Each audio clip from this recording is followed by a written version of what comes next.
Hello दोस्तों, राधे राधे। स्वागत है आप सबका काजल स्टडी वर्ल्ड में एक नए वीडियो के साथ। और हमारा जो टॉपिक है आज का वो पुराना ही है।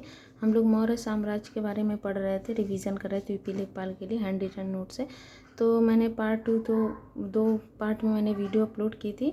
लेकिन क्या हुआ था, मैंने बताया था आपको कि मेरे फ़ोन में स्टोरेज नहीं, इस वजह से वीडियो वो 3 से 4 पेज कुछ छूट गए थे। तो वीडियो वो टॉपिक कंप्लीट नहीं हो पाया था ना। तो मैंने सोचा अभी इसकी मैं पार्ट 3 करके इसकी वीडियो डाल दूं, तो जिससे आपका जो टॉपिक है वो इनकम्प्लीट नहीं रहेगा, कंप्लीट हो जाएगा। ठीक है। और इसके बाद में मुग़ल साम्राज्य है, तो इसके बारे में हम कंटिन्यू करेंगे आगे। ठीक है। अभी मैं इसका रिवीजन करते हैं। ठीक है। आप लोग को दिख रहा है ना। ठीक है। अब हम लोगों ने कल यहाँ तक पढ़ लिया था। कौन सा वंश पढ़ा था, एक मिनट। ये खिलजी वंश के बारे में पढ़ा था। तो हम लोग 3rd नंबर पे क्या है, तुगलक वंश के बारे में पढ़ते हैं, जो कि 1320 से 1414 तक रहा था। संस्थापक कौन थे, तो गियासुद्दीन तुगलक, जो कि 1320 से 1325 तक रहे थे।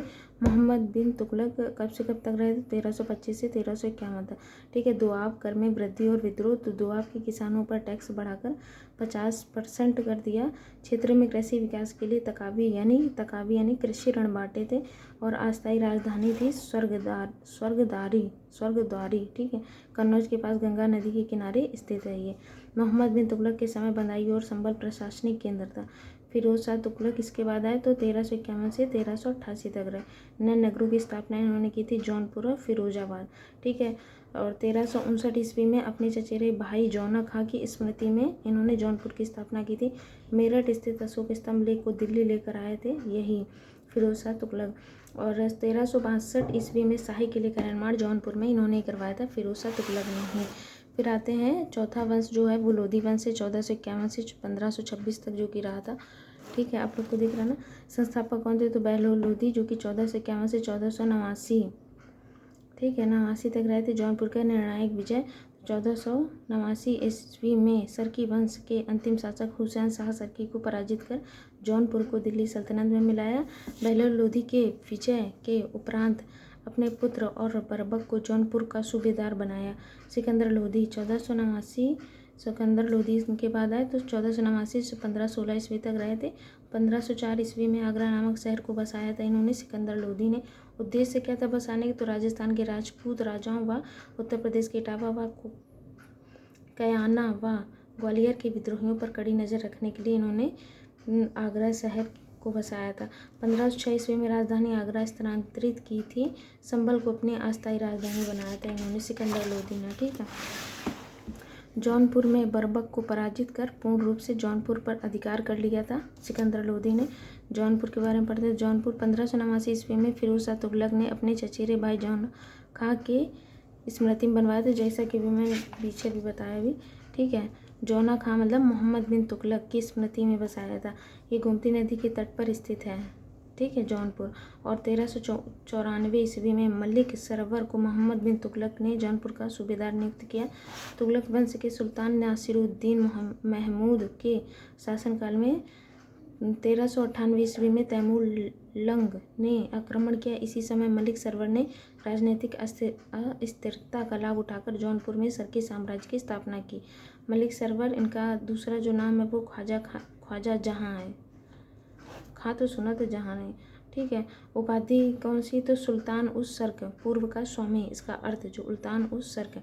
फिर इसके बाद में इब्राहिम शाह सरकी आए, तो 1402 से 1440 तक रहे थे। इनको उपाधि कौन सी दी गई, तो सिराज हिंद।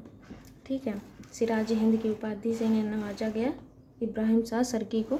1408 ईस्वी में अटाला मस्जिद का निर्माण करवाया था इन्होंने, इब्राहिम शाह सरकी ने। तो शुरू कब हुआ था, तो 1377 ईस्वी में फिरोज शाह तुगलक के समय में हुआ था, बट निर्माण पूरा इन्होंने ही करवाया था, इब्राहिम शाह सरकी ने। इब्राहिम शाह सरकी के अधीन हुई सांस्कृतिक उन्नति के कारण जौनपुर को भारत का सिराज कहा जाने लगा। भारत का सिराज किसे कहा जाता है, तो जौनपुर को। ठीक है। इसी के संरक्षण में संगीत शिरोमणि नामक संगीत ग्रंथ की रचना हुई थी। संगीत शिरोमणि किसके संरक्षण में, तो इब्राहिम शाह सरकी के संरक्षण में। इब्राहिम सरकी के समय जौनपुर की नई शैली सरकी शैली का विकास हुआ था। फिर इसके बाद में इनके बाद कौन आए, इब्राहिम शाह सरकी के बाद में आए थे महमूद शाह, तो 1440 से 1457 तक रहे थे। बहलोल लोधी ने इन्हें पराजित किया था। बहलोल लोधी ने इनको पराजित किया था। फिर इसके बाद कौन है तो मोहम्मद शाह है, तो 1457 से 1458 तक रहे थे, मतलब 1 साल का ही शासनकाल रहा इनका। इसके बाद हुसैन शाह सरकी, इसके बाद हुसैन शाह सरकी आए 1458 से 1489 तक। ठीक है, सरकी वंश का अंतिम शासक कौन था तो यही हुसैन शाह सरकी। भारतीय शास्त्रीय संगीत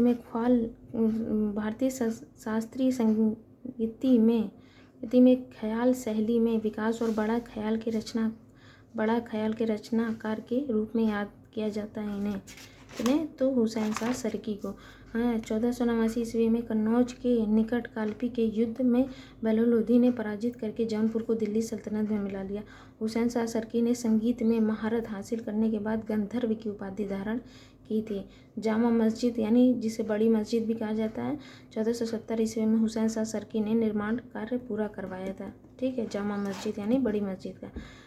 अब पढ़ते हैं लाल दरवाज़ा मस्जिद, तो जौनपुर में स्थित है। निर्माण 1447 ईस्वी में कुछ स्रोतों में दिया गया है कि 1450 और 1455 में हुआ था। सुल्तान महमूद शाह की पत्नी बीबी राजे ने करवाया था बुलंद दरवाज़ा मस्जिद का निर्माण।